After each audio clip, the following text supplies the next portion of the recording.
कहती हैं प्रभु मैवं विभोरहति भवा गदितुं रसंसं संत्यज्य सर्वविषयास्तव पादमूलम्।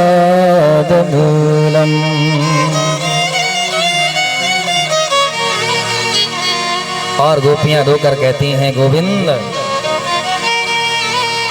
भक्ता भजस्व दुर्वाग्रहमात्यजास्मा देवो यथा विपुरुषो भजते मुमुक्षुन्। गोपियां कहती हैं गोविंद हम कैसी कैसी आशाएं लेके आए थे और आप हमें जाने के लिए कहते हो। हम चली तो जाएंगी लेकिन एक बात तो बताओ, आप हमें जो उपदेश दे रहे हो ये किसके लिए दे रहे हो? क्या अधिकार है आपको उपदेश देने का जब हमारा आपका कोई संबंध ही नहीं है? तो हमें क्यों उपदेश दिया जा रहा है? और उपदेश वही दिया जाता है जहां कोई ना कोई संबंध होता है। हम आपको उपदेश दे रहे हैं, हम आपको कथा सुना रहे हैं, तो हमारा आपका संबंध है। आप श्रोता के संबंध में हैं और हम वक्ता के संबंध में हैं। आप परीक्षित के संबंध में हैं, हम सुख के संबंध में हैं।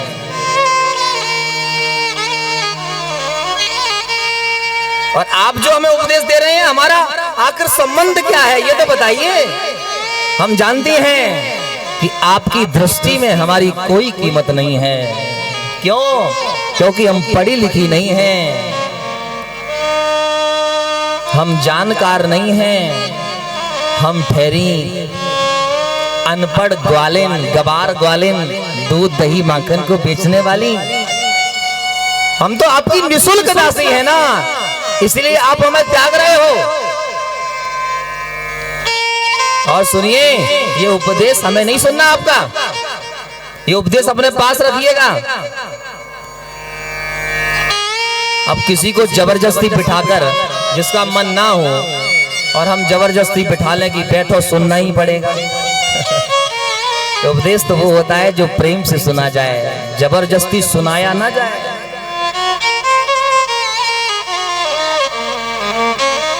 एक जगह एक पंडित जी कथा कह रहे थे तो बहुत सारे श्रोता इकट्ठे थे और पंडित जी कथा कह रहे, बड़ी अच्छी श्रोता खूब झूम झूम के सुन रहे हैं। और सुनते सुनते सुनते सुनते एक एक करके सारे श्रोता धीरे धीरे खिसकने लग गए। और पंडित जी कहने में मस्त, पंडित जी के नेत्र खुले तो केवल एक श्रोता केवल पांडाल में रह गया, एक, सब गायब, सब भाग गए। और पंडित जी जैसे ही कथा कहें और श्रोता कहे वाह वाह पंडित जी वाह वाह। कुछ श्रोता होते हैं ऐसे, समझ में कुछ नहीं आता और कहते वाह वाह। और वो एक बैठा और पंडित जी कहे क्यों श्रोता समझ में आ रही है? बोले वाह कुछ मत कहिए, आनंद आ रहा है। 4 घंटे हो गए अकेले सुनते ही सुनते। पंडित जी बंद ना करें और वो भी बेचारा उठना चाहे तो सोचे अब हम अकेले ही रह गए, अगर हम भी उठ गए तो पंडित जी सुनाएंगे किसको? और वो बैठा बेचारा। अंत तो गत्ता वो खड़ा ही हो गया। बोले महाराज अब ये तो बताओ कि हम ये कथा कब बंद करोगे? घर जाएं कि ना जाएं? बंद करें कथा कि ना करें? पंडित जी ने कहा तुम अकेले श्रोता और तुम भी नहीं सुनोगे तो फिर कौन सुनेगा? मतलब महाराज, पंडित जी ने कहा सुनो, जैसे किसी घोड़साल में 100 घोड़े हों और 99 कहीं चले जाएं तो क्या एक घोड़े को घास नहीं डाली जाएगी? बोलो हाँ गुरुदेव, वो तो डाली जाएगी। अब 99 चले गए तो उसका मतलब ये थोड़ी कि एक घोड़े को ऐसे ही मार दिया जाए भूखों, वो तो डाली जाएगी। तो अब बताओ, जब 99 श्रोता चले गए, तुम अकेले रह गए, तो तुम्हें नहीं सुनाई जाएगी क्या?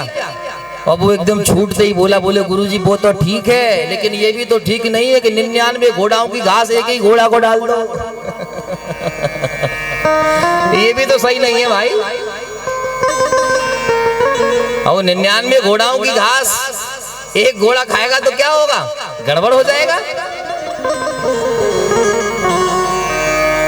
तो गोपियां कह रही हैं कि आप ये जो उपदेश हमें दे रहे हो, किस संबंध से दे रहे हो? आप हो कौन हमारे? हम नहीं सुनना चाहती, आप जबरदस्ती सुनाने में लगे हो। हमारा आपका संबंध क्या है?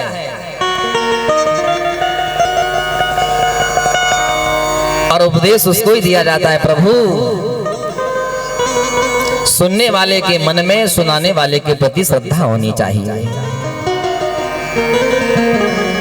और हम अपनी श्रद्धा लेके आए थे, आपने हमें डांट दिया और कह दिया कि भाग जाओ, तुम्हारे पति तुम्हारा इंतजार कर रहे होंगे।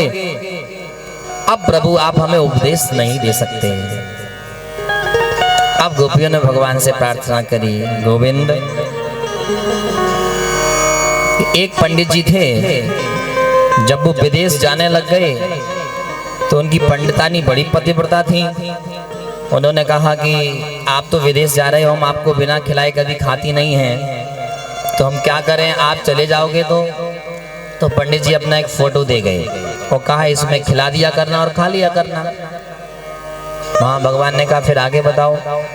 बोले आप जब पंडित जी हैं नहीं तो वो पंडितानी फोटो में खिलाती हैं और खा लिया करती हैं। और एक दिन ऐसा आया कि वही अवसर आ गया, पंडितानी फोटो में खिलाने जा रही, तब तक पंडित जी ने दरवाजे खड़खड़ा दिए।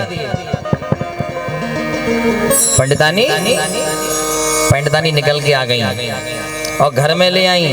तो गोपियां भगवान से कह रही हैं कि अब आप बताओ वो पंडितानी क्या करें, फोटो में खिलाएं या असली में खिलाएं? बोलो क्या करें? भगवान हंस के बोले इसमें भी कोई पूछने वाली बात है क्या? अरे फोटो वाला तब तक था जब तक असली नहीं था, अब जब असली आ गया है तो फोटो में खिलाने से क्या फायदा? बस जैसे ही भगवान ने ये उत्तर दिया, गोपियों ने ताली बजा दी और कहा प्रभु, जिन पतियों के पास आप जाने के लिए कह रहे हो, जो घर में हैं, वो सब फोटो के पति हैं और असली पति तो आप ही हो, क्योंकि आपको ही संसार जगत पति कहता है। आप सबके पति हैं और हम जगतपति के पास में आ गई, फिर भी आप संसार के पतियों के पास में भेजना चाहते हैं। तब भगवान जान गए कि इनका प्रेम सच्चा है, इनका भाव सच्चा है। और हो गई गोपियों के प्रेम की परीक्षा और भगवान ने गोपियों को आशीषत्व प्रदान किया है और भगवान ने गोपियों के साथ में बड़ा सुंदर महारास किया है।